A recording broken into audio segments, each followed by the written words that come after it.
مختصر حمد و ثنا کے بعد ہم تمام دوست احباب سورہ حدید کی آیت نمبر 25 کی روشنی میں انبیاء علیہم السلام نے ہم انسانوں کی زندگی میں جو حق و عدل قائم کیا ہے، افراط اور تفریط سے محفوظ جو اعتدال کا راستہ ہمیں دیا ہے، چاہے اس کا تعلق ہماری عقائدی زندگی سے ہے، عملی زندگی سے ہے، انفرادی یا اجتماعی زندگی سے ہے، اسے سمجھنے کی کوشش کر رہے ہیں۔ گزشتہ 2 جمعوں سے ہم سورہ آل عمران کے رکوع نمبر 11 کی روشنی میں انبیاء علیہم السلام نے جو اسلامی اجتماعیت قائم کی اور جو انسانی اجتماعیت قائم کی، اسلامی اور انسانی اجتماعیت کا جو اعتدال ہمیں دیا ہے، اس کو جاننے کی کوشش کر رہے ہیں۔ آج پھر علم اور عمل کی نیت لے کر سورہ آل عمران کے رکوع نمبر 11 میں اترتے ہیں اور اس رکوع کی دیگر آیات کا مطالعہ کرتے ہیں کہ اللہ رب العالمین سمجھ کر عمل کرنے کی توفیق عطا فرمائے۔ اللہ تعالیٰ نے اس رکوع میں یہ بات ہمارے سامنے رکھ دی ہے کہ دنیا بھر کے انسانوں کو جس سلسلۃ الذہب سے اللہ رب العالمین نے جوڑ دیا ہے، اس سلسلۃ الذہب کا نام ہے حبل اللہ۔ اللہ رب العالمین نے اس وقت دنیا کے 200 کروڑ انسانوں کو اسلامی اجتماعیت کے فورم پر کھڑا کیا ہے، کلمہ الہی لا الہ الا اللہ، کتاب الہی قرآن اور دین الہی اسلام، اس کی بنیاد پر۔ اور پھر رب العالمین نے یہ بات بھی کہی ہے ان آیات میں کہ جب ہم نے سارے کلمہ گو لوگوں کو حبل اللہ کے سلسلۃ الذہب سے جوڑ دیا ہے، دین الہی کی رسی سے ہم نے انہیں باندھ دیا ہے، تو اب اس اسلامی اجتماعیت کو قائم رکھنے کی ذمہ داری عام مسلمان کی بھی ہے اور مسلمانوں کے ریاستی اداروں کی بھی ہے کہ عام مسلمان اور ریاستی ادارے مسلمانوں کو مسلمان رکھنے کے لیے، کلمہ الہی سے جوڑ کر رکھنے کے لیے، کتاب الہی سے باندھ کر رکھنے کے لیے انہیں نیکی کی طرف بلائیں، برائیوں کے آگے روک لگا دیں، اچھائیوں کو پروان چڑھائیں۔ اور یہ ساری باتیں کہنے کے بعد رب العالمین نے جو بات کہی ہے نا، وہ انتہائی قابل توجہ ہے۔ رب العالمین نے ہم مسلمانوں کے سامنے یہود و نصارہ کا انجام رکھ دیا کہ جب یہود و نصارہ حبل اللہ یعنی اللہ کی رسی کو توڑ بیٹھے، انتشار کا، اختلاف کا شکار ہوئے، اور جب یہود و نصارہ اختلاف اور انتشار کا شکار ہوئے تو جو چیز جس کے ہاتھ میں آ گئی اس نے اس کو حبل اللہ سمجھا، جس کا نتیجہ اس طور پر نکلا کہ ایسے اختلافات یہود و نصارہ میں کھڑے ہوئے جن کے حل کا کوئی امکان موجود نہیں تھا۔ تو نصارہ کو سامنے رکھ کر ہم مسلمانوں سے کہا کہ جب ہم نے تمہیں حبل اللہ کی رسی سے باندھ دیا ہے، ہم نے تمہیں کلمہ الہی لا الہ الا اللہ کے سلسلۃ الذہب سے جوڑ دیا ہے، وَلَا تَكُونُوا كَالَّذِينَ تَفَرَّقُوا وَاخْتَلَفُوا مِن بَعْدِ مَا جَاءَهُمُ الْبَيِّنَاتُ، ان یہود و نصارہ کی طرح نہ ہو جانا جنہوں نے اختلاف کیا، جنہوں نے اپنے مذہب میں انتشار مچایا۔ ایسا نہیں تھا کہ ان کے پاس حقیقتیں نہیں تھیں، ان کے پاس سچائی نہیں تھی، ان کے پاس اللہ رب العالمین کی ہدایات موجود نہیں تھی، یہ سب ہوتے ہوئے انہوں نے تفرقہ مچایا، انہوں نے انتشار کا مسئلہ کھڑا کیا، تو ان کی طرح نہ ہو جانا۔ دوستو، اگر ہم قرآن کا مطالعہ کریں نا، تو جہاں اللہ رب العالمین نے بنی اسرائیل کے حوالے سے ہمیں تنبیہ کی ہے، وہاں اللہ رب العالمین نے بنی اسماعیل کے حوالے سے بھی ہم مسلمانوں کو تنبیہ کی ہے۔ آپ اتریں سورہ روم، اس کی آیات 30 تا 32 کا مطالعہ کریں۔ بنی اسماعیل، اولاد اسماعیل علیہ السلام، ابراہیم اور اسماعیل علیہ السلام نے بنی اسماعیل کو توحید دی، انہوں نے توحید کو شرک سے بدل لیا۔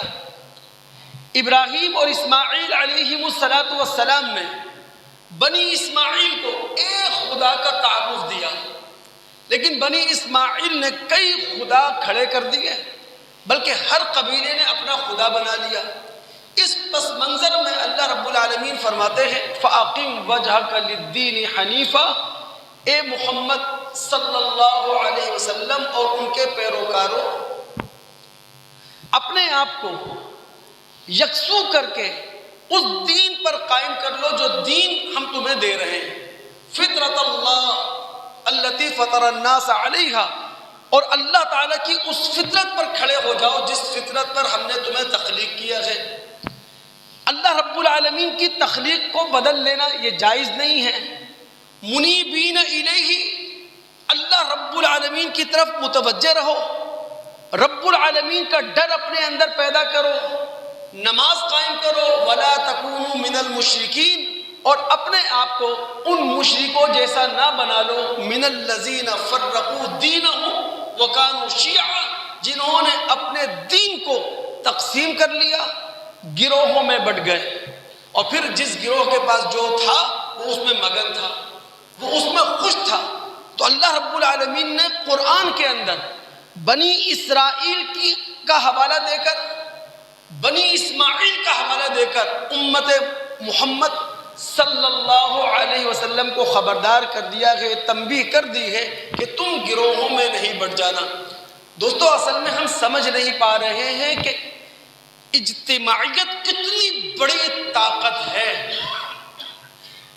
آپ کے معاشرے کا جتنا بھی تصادم ہے، آپ کے معاشرے کی جتنی بھی ٹوٹ پھوٹ ہے، آپ کے اندر جتنی بھی بندر بانٹ ہے، جو ایمانی غیرت کا جنازہ نکلا ہوا ہے، جو ضمیروں کی سودا گری ہو رہی ہے، یہ جو چمکتی دمکتی گاڑیوں کے پیچھے ہم بھاگ رہے ہیں، یہ جو دولت نامی دیوی کی ہم پیروی کر رہے ہیں، اس کی وجہ صرف اتنی ہے، امت محمد صلی اللہ علیہ وسلم اس وقت حبل اللہ سے جڑی ہوئی نہیں ہے، اختلاف کا شکار ہے، انتشار کا شکار ہے۔ اور امت مسلمہ کے ہر چھوٹے بڑے مسئلے کا حل صرف ایک چیز میں ہے، اور وہ حبل اللہ سے سب جڑ جائیں، کلمہ الہی لا الہ الا اللہ سے، کتاب الہی قرآن مجید سے، دین الہی اسلام سے۔ اسی میں ہمارا روشن مستقبل ہے، اسی میں ہماری دنیا ہے، اور اسی میں ہماری آخرت ہے۔ اللہ کے نبی علیہ السلام کی ایک معروف حدیث جو زبان زد عام ہے، ہر دوست کو یاد ہوگی۔ اگر مشکات باب الاعتصام بالکتاب والسنہ میں ہم جائیں تو وہاں ترمذی کے حوالے سے ابن عمر رضی اللہ تعالیٰ عنہ کی روایت ہے، الفاظ کم ہیں لیکن معانی اور مفاہیم کا سمندر ہے۔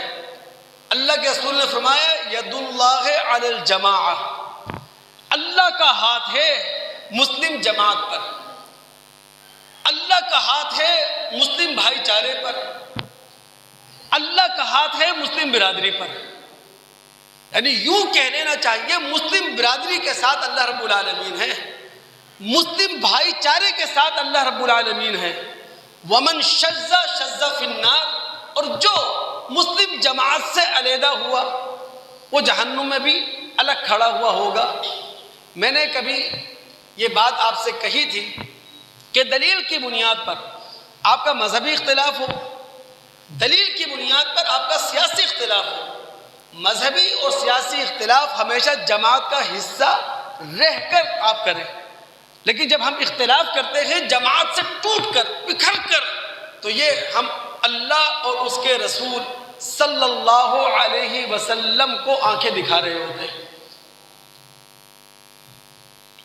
اگر دوستوں کے دماغ حاضر ہے نا، جن اگلی 2 آیات کا میں ترجمہ کرنے جا رہا ہوں، اس کے لیے 100% دل کی حضوری نہیں چاہیے، 101% دل کی حضوری چاہیے، دماغ کی حضوری چاہیے۔ اللہ رب العالمین کا قرآن منظوم کلام ہے، ایک آیت دوسری آیت سے جڑی ہوئی ہے، ایک آیت پورے کلام سے جڑی ہوئی ہے۔ دیکھیں اگلی آیات میں رب العالمین جو بات کہنا چاہ رہے ہیں نا، اس میں مسلم امہ کو تنبیہ بھی ہے اور اس میں مسلم امہ کو دھمکی بھی ہے۔ تنبیہ کیا ہے ان اگلی 2 آیات میں؟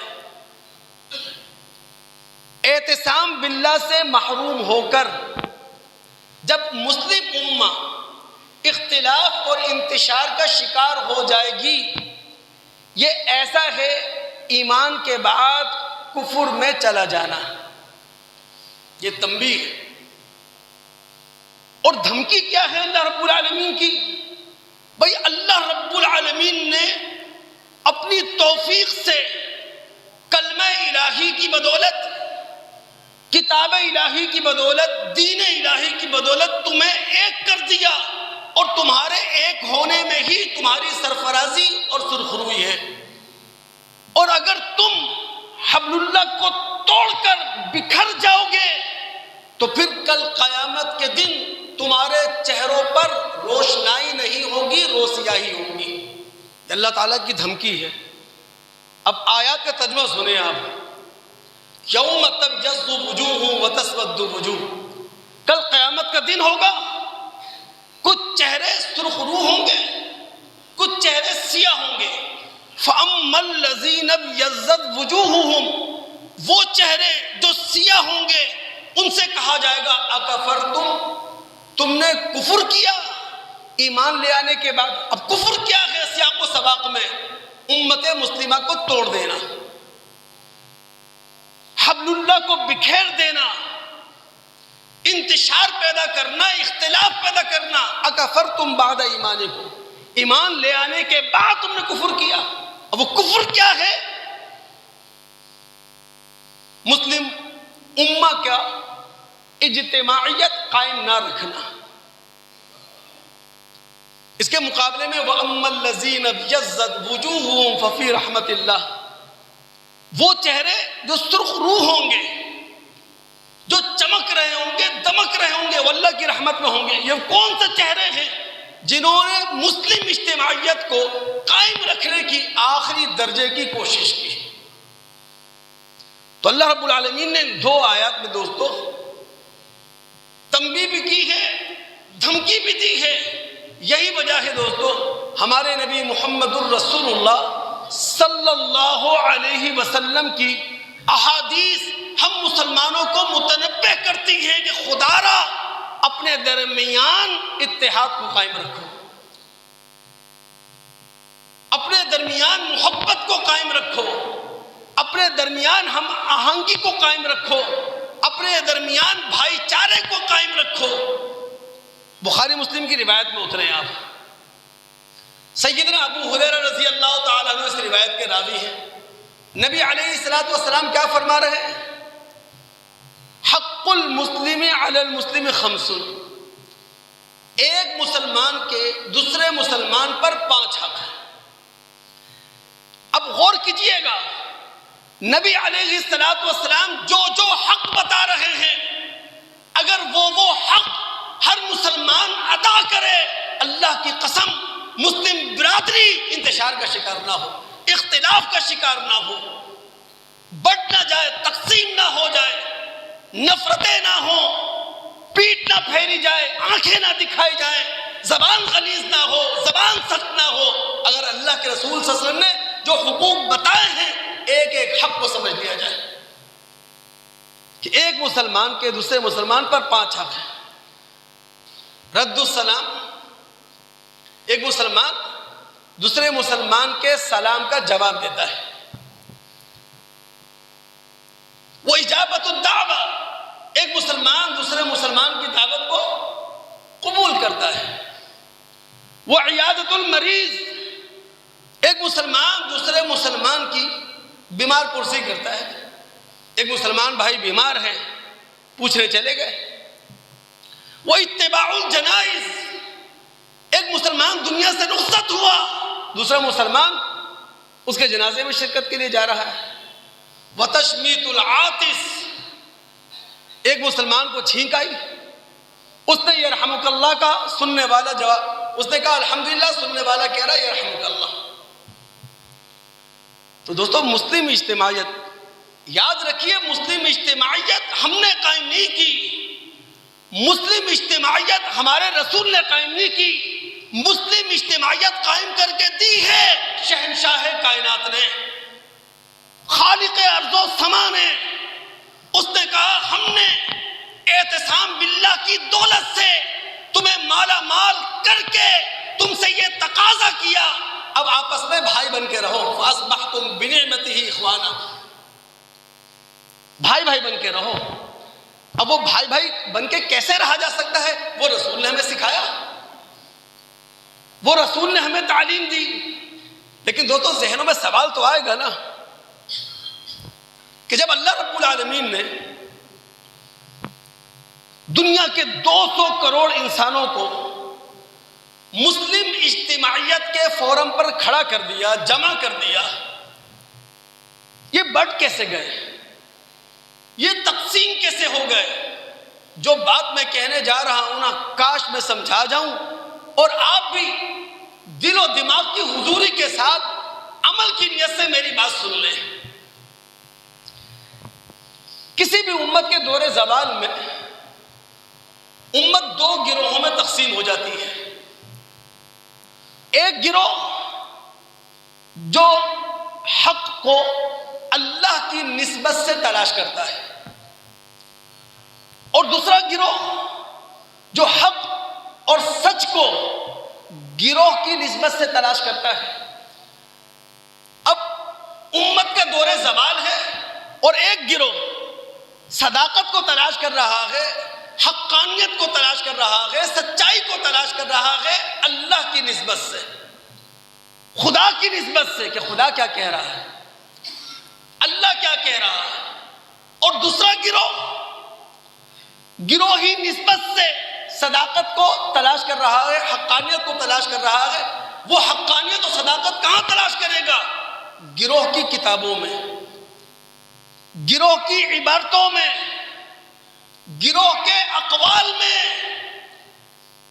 ہر وہ شخص اپنے آپ کو فرقہ واریت سے بچا سکتا ہے جو حقانیت کو، صداقت کو تلاش کرے اللہ کی نسبت سے، خدا کی نسبت سے، نہ کہ گروہ کی نسبت سے۔ شعبان کا مہینہ چل رہا ہے، اسی کی نسبت سے ایک مثال دیتا چلوں۔ 15 شعبان، نصف شعبان، اس کے بارے میں 2 گروہ ہیں مسلم امہ میں۔ ایک گروہ کہتا ہے جاگنا، عبادت کرنا بدعت ہے، دوسرا گروہ کہتا ہے عین عبادت ہے۔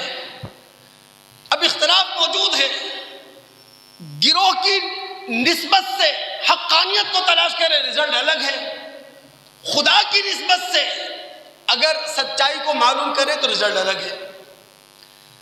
ہم خدا کی نسبت سے، اللہ کی نسبت سے سچائی کو تلاش کرتے ہیں۔ دوستو 15 شعبان یا نصف شعبان کا کوئی تعلق قرآن سے نہیں ہے، یعنی قرآن میں ذکر تو بہت دور کی بات ہے، اشارہ بھی نہیں ہے۔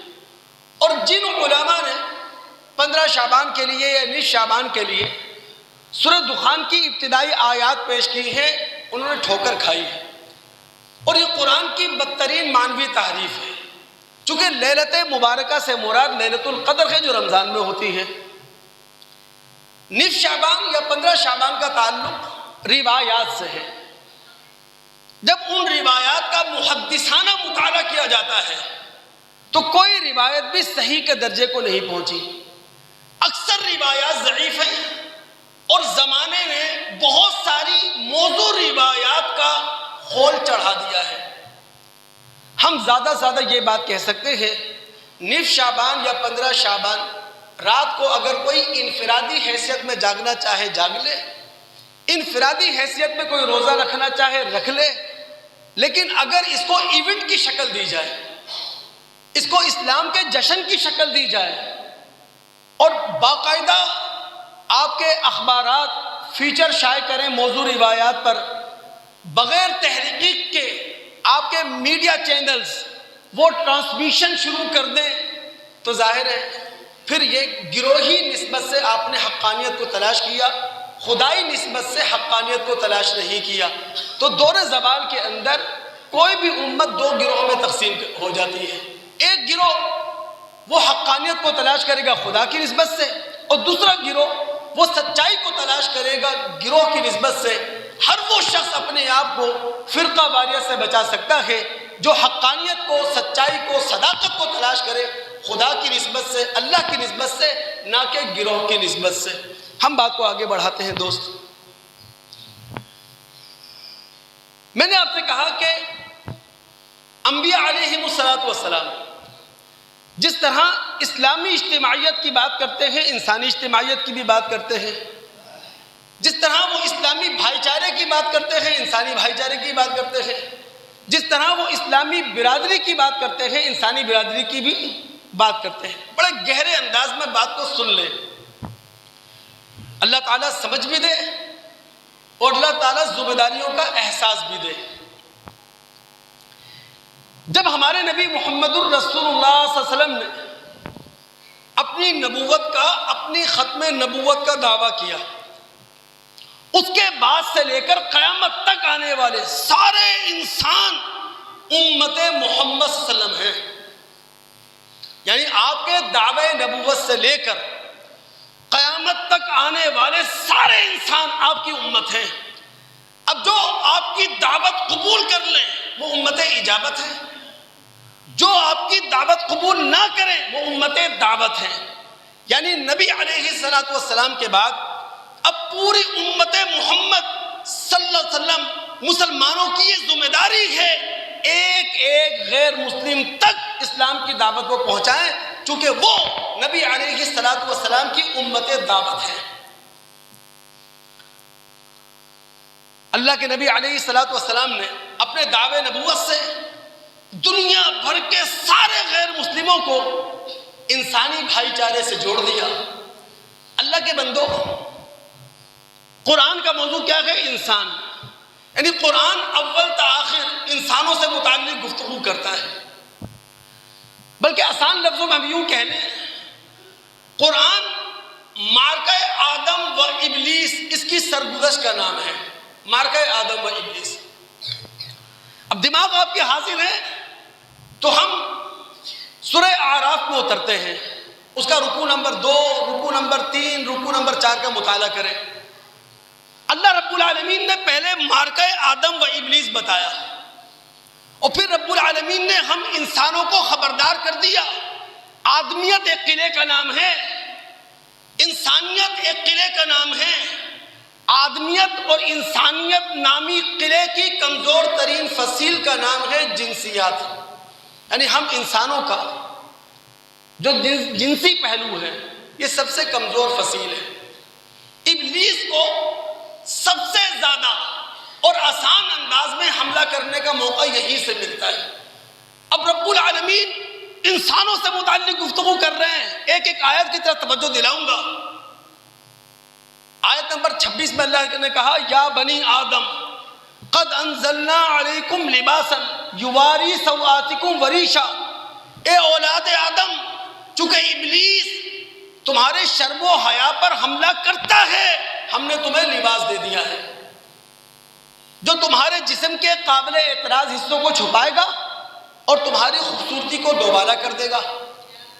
آیت نمبر 27 میں کہا یا بنی آدم لا یفتننکم الشیطان کما اخرج ابویکم من الجنہ، اے انسانوں، اے آدم کی اولاد، ہوشیار رہنا کہیں شیطان تمہیں اسی طرح فتنے میں نہ ڈال دے جس طرح اس نے تمہارے ماں باپ آدم اور حوا کو ڈالا، انہیں بے لباس کر دیا تھا، ان کے کپڑے اتروا دیے تھے، اور جب ان کے کپڑے اترے وہ برہنہ ہوئے، جنت سے نکال دیے گئے۔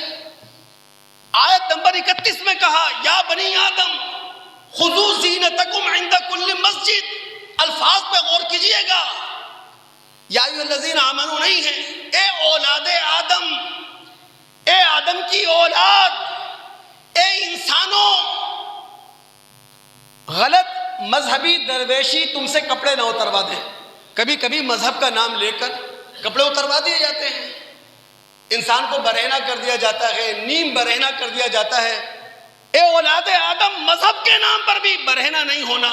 اور پھر آیت نمبر 35 میں کیا کہا یا بنی آدم اما یاتینکم رسل منکم یقصون علیکم آیاتی فمن اتقی واصلح فلا خوف علیہم ولا هم یحزنون، اے اولاد آدم، اے انسانوں، تمہارے پاس ہمارے رسول آئیں گے، تمہیں ہماری آیات بتائیں گے، تمہیں ہماری ہدایات پہنچائیں گے، ہمارے احکامات تمہارے سامنے کھول کر رکھ دیں گے۔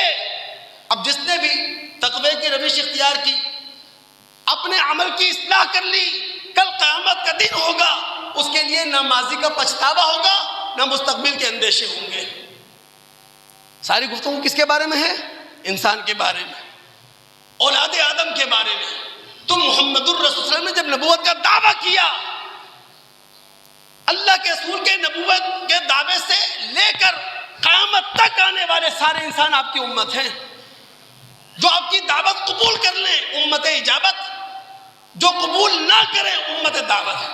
ہماری غلطی یہ ہوئی، عالمی اسٹیبلشمنٹ نے ہمارے منہ میں ہر کافر کو ہمارا دشمن بنا کر پیش کر دیا۔ یہ عالمی اسٹیبلشمنٹ نے کیا، ہم سے جہاد کروایا اپنے مفادات کے لیے، اور پھر ہماری زبان پہ ایک نعرہ دے دیا جناب ہر غیر مسلم تمہارا دشمن ہے، نعوذ باللہ من ذالک، ہر غیر مسلم ہمارا ہمدرد ہے، ہر غیر مسلم کے ساتھ ہمدردی جتاؤ۔ ایک ہندو تک دعوت ہم نے پہنچانی ہے، ایک سکھ تک دعوت ہم نے پہنچانی ہے، ایک یہودی عیسائی تک پارسی تک دعوت ہم نے پہنچانی ہے۔ میں نے کہا تھا ختم نبوت پر ڈنکے بجائے جاتے ہیں، ڈھول پیٹا جاتا ہے، نعرے لگائے جاتے ہیں، لیکن کبھی سمجھیے آپ ختم نبوت امت محمد صلی اللہ علیہ وسلم کی ذمہ داریوں کا نام ہے۔ آپ کے بعد جب کسی نبی نے نہیں آنا، وہ کام جو رسول اللہ اپنی زندگی میں کرتے تھے، رسول اللہ کے بعد وہ ذمہ داری ہماری۔ تو انسانی بھائی چارہ نبی علیہ السلام نے قائم کیا، اور نبی ایسا کرتا ہے، جہاں وہ اسلامی بھائی چارے کی بات کرتا ہے وہ انسانی بھائی چارے کی بھی بات کرتا ہے۔ 8 ہجری میں مکہ فتح ہوا، نبی علیہ السلام نے بیت اللہ کا طواف کیا، طواف کے بعد اللہ کے رسول نے ایک تقریر کی، اس تقریر کے الفاظ بحیقی اور ترمذی میں موجود ہیں۔ الفاظ کیا ہیں؟ الحمدللہ الذی اذهب عنکم عیب الجاہلیہ وتکبرہا، تمام تعریفیں اللہ کے لیے ہیں جس نے جاہلیت کا عیب تم سے مٹا دیا، جاہلیت کا تکبر، جاہلیت کی انانیت تم سے ختم کر دی۔ اور پھر رسول نے کہا یا ایھا الناس، اے لوگو، الناس رجلان، لوگ 2 طرح کے ہیں، ایک بر تقی کریم اللہ، نیکوکار، العالمین کی نگاہ میں عزت رکھنے والے، اور دوسرے انسان فاجر شقی حی اللہ، فاجر بدبخت گناہ کبیرہ سے لتھڑا ہوا، اللہ کی نگاہ میں رسوا۔ پھر رسول نے کہا تھا الناس کلہم بنو آدم، سارے انسان بنی آدم ہیں، اولاد آدم ہیں، وخلق اللہ آدم من تراب، اور اللہ تعالیٰ نے ہر انسان کو زمینی مادوں سے تخلیق کیا ہے۔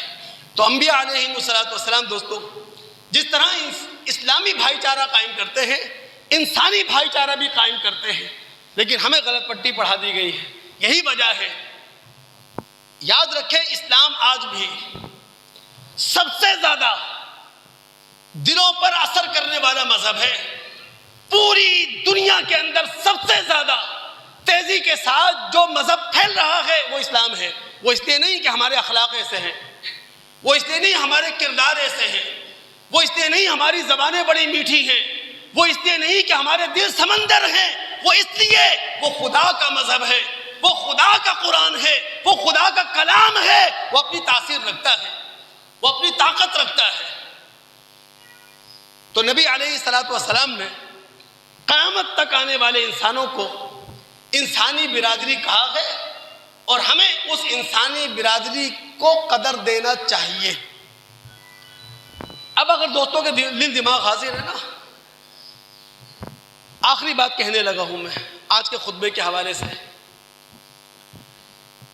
دوستو جب اللہ رب العالمین نے دنیا کے 200 کروڑ انسانوں کو اسلامی بھائی چارے کی لڑی سے باندھ دیا ہے،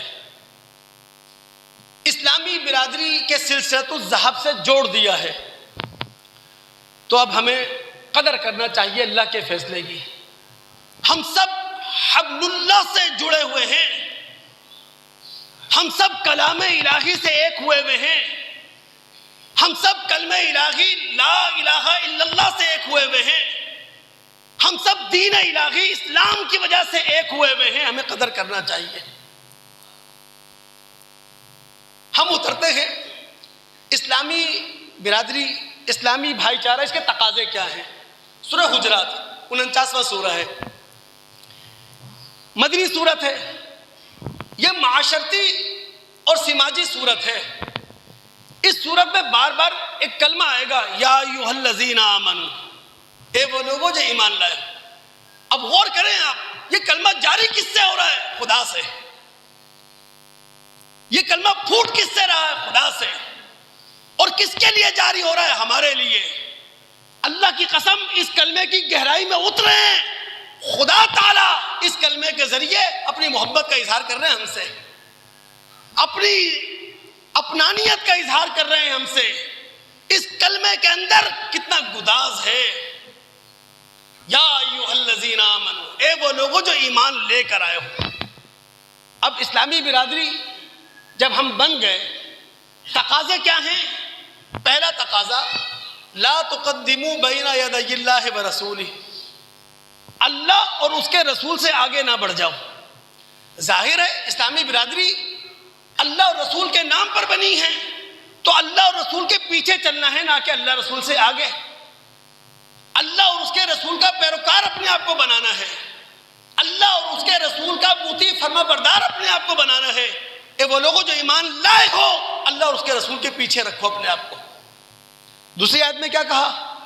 یا ایھا الذین آمنوا لا ترفعوا اصواتکم فوق صوت النبی، اے وہ لوگوں جو ایمان کا دعویٰ کرتے ہو، اپنی آواز نبی کی آواز سے بلند نہ کرو۔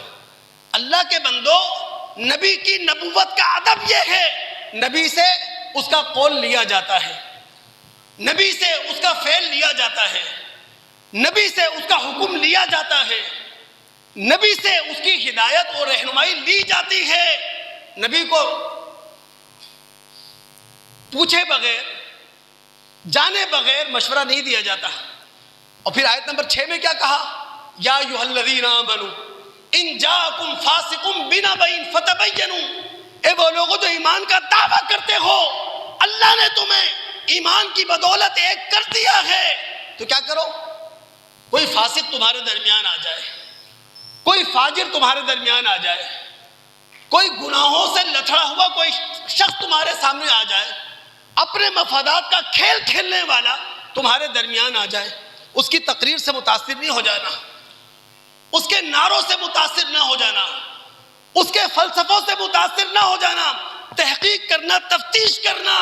اگر تم نے کسی مفاد پرست آدمی کے نعرے سے، تقریر سے متاثر ہو کر کوئی عمل کر لیا تو اسلامی سوسائٹی کمزور ہو جائے گی، مسلمان منتشر ہو جائیں گے۔ نعرے لگتے رہتے ہیں نا دوست، کبھی مذہبی نعرہ لگتا ہے ہم ٹوٹ جاتے ہیں، کبھی سیاسی نعرہ لگتا ہے ٹوٹ جاتے ہیں۔ اللہ کی قسم اس آیت کی گہرائی میں جائیں اور پاکستان کے 78 سالہ تاریخ کو سامنے رکھیں۔ مفاد پرست لوگ کھڑے ہوئے، مذہب کے نام پر، سیاست کے نام پر ہمیں تقسیم کر دیا۔ ملک کون سا جو لا الہ الا اللہ کی بنیاد پر بنا تھا؟ ملک کون سا جس نے تحریک پاکستان چلائی تھی؟ ملک کون سا جہاں نعرہ لگا تھا پاکستان کا مطلب کیا؟ لا الہ الا اللہ۔ 78 سال سے کئی مذہب کے نام پر ہم تقسیم ہیں، کئی سیاست کے نام پر تقسیم ہیں، چونکہ جو آتا ہے وہ کھلواڑ کر کے چلا جاتا ہے، کوئی نیا نعرہ دے کے چلا جاتا ہے، کوئی نئی تقریر کر کے چلا جاتا ہے، ہم متاثر ہو جاتے ہیں۔ آیت نمبر 10 میں اللہ نے کیا کہا؟ انما المؤمنون اخوہ فاصلحوا بین اخویکم۔ سارے کلمہ گو لوگ آپس میں بھائی ہیں، جس میں کلمہ پڑھ لیا وہ تمہارا مسلمان بھائی ہے۔ سارے کلمہ گو لوگ آپس میں بھائی بھائی۔ اب ہمارا رسول ہمیں کیسا دیکھنا چاہتا ہے؟ ایک عمارت کی طرح، ایک جسم کی طرح، فرد واحد کی طرح۔ تو دوستو غور کریں، ہم کیا ہم رسول اللہ کو شرمندہ تو نہیں کر رہے؟ قرآن نے کہا سارے کلمہ گو آپس میں بھائی۔ ہمارا رسول یہ چاہتا ہم ایک عمارت کی مانند ہوں، ایک جسم کی مانند ہوں، فرد واحد کی مانند ہوں۔ کیا ہے ہم؟ آپ کیا سمجھ رہے ہیں؟ اللہ کی قسم مسلم اجتماعیت کے اندر آپ کے ہر چھوٹے بڑے مسئلے کا حل موجود ہے، یونین کونسل سے لے کر پارلیمنٹ تک، آپ کے محلے سے لے کر آپ کے ملک تک، آپ کے ملک سے لے کر اسلامی دنیا تک، ہر مسئلے کا حل اگر کسی چیز میں مسلم اجتماعیت میں ہے۔ آخر رسول ایسے تو نہیں بار بار کہہ رہا ہے المسلم اخو المسلم، مسلمان کا بھائی ہے۔ لا یخونہ، ایک مسلمان دوسرے مسلمان کے ساتھ خیانت نہیں کرتا۔ ولا یکذبہ، ایک مسلمان دوسرے مسلمان کے ساتھ جھوٹ نہیں بولتا۔ ولا یخذلہ، ایک مسلمان دوسرے مسلمان کا ساتھ نہیں چھوڑ دیتا۔ رسول ایسے تو نہیں کہہ رہے۔ جب اسلامی اجتماعیت قائم ہو گئی، جب اسلامی بھائی چارہ قائم ہو گیا، اب اللہ ہم سے تقاضے کر رہا ہے، یا ایھا الذین آمنوا، اے وہ لوگوں جو ایمان لائے ہو نا، ایک مرد دوسرے مرد کا مذاق نہ اڑائے، ایک عورت دوسری عورت کا مذاق نہ اڑائے۔ ولا تلمزوا انفسکم، ایک دوسرے کو طعن و تشنیع کا نشانہ نہ بناؤ، ایک دوسرے پر پھپتیاں نہ کسو، ایک دوسرے پر بیجا اعتراضات نہ کرو، ایک دوسرے پر چوٹیں نہیں کرو۔ ولا تنابزوا بالالقاب، ایک دوسرے کو برے القاب سے نہ پکارو۔ بھئی وہ لفظ جس سے میرا بھائی چڑھتا ہے، وہ لفظ زبان سے کیوں نکالوں اس کے لیے؟ پھر آگے کیا کہا؟ یا ایھا الذین آمنوا، بار بار میں کہہ رہا ہوں، معاشرتی صورت، سماجی صورت، جب ہم کلمہ گو لوگ امت محمد بن گئے، اس کا تقاضا ہے اے وہ لوگوں جو ایمان لائے ہو، بدگمانی سے اپنے آپ کو بچاؤ۔ یعنی یہ کیسے ہو سکتا ہے ایک مسلمان اپنے مسلمان بھائی کے بارے میں بدگمان ہو جائے؟ ولا تجسسوا، ایک مسلمان دوسرے مسلمان کے عیب تلاش نہ کرے، ایک مسلمان دوسرے مسلمان کے گناہ تلاش نہ کرے۔ ولا یغتب بعضکم بعضا، ایک مسلمان دوسرے مسلمان کی غیبت نہ کرے۔ اب غیبت ہے کیا دوستو؟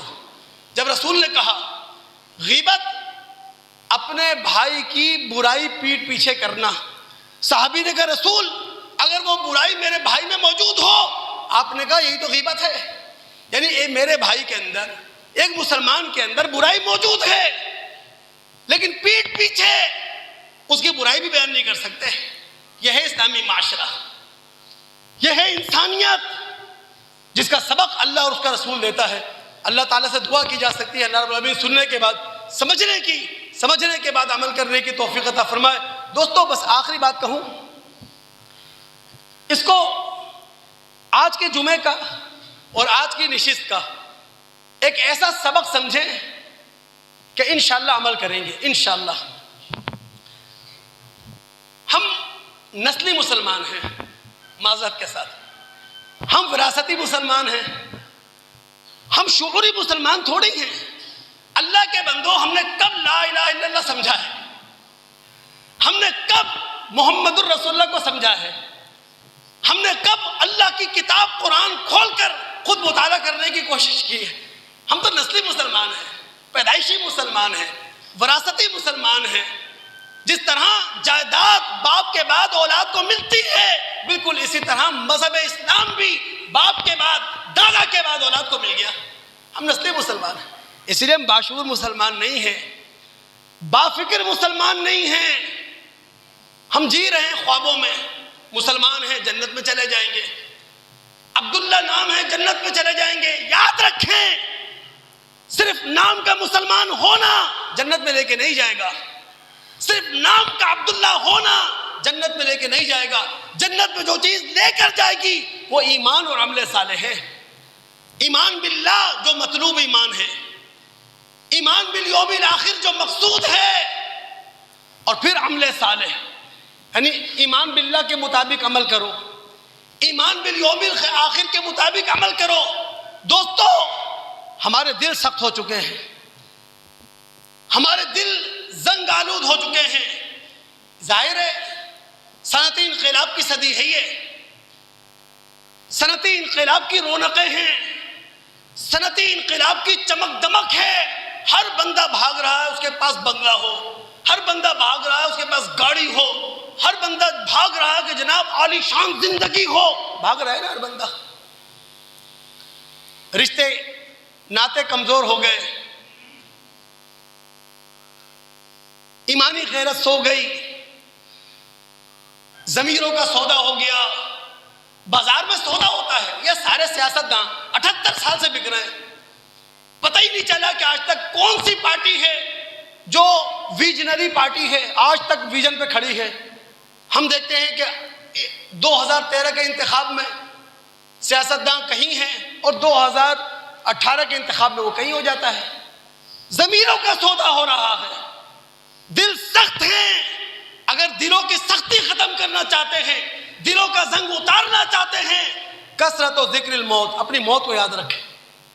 وہ تلاوت القرآن، قرآن کی تلاوت کریں. قرآن میں اللہ کی توحید ہے، قرآن میں انبیاء کی زندگی، انبیاء کا اسوہ ہے. قرآن زندہ کتاب ہے، قرآن ہمیں بتاتا ہے یہ زندگی عارضی ہے. اللہ تعالیٰ سے دعا ہے سننے کے بعد سمجھنے کے بعد عمل کرنے کی توفیق عطا فرمائے. السلام علیکم ورحمۃ اللہ وبرکاتہ.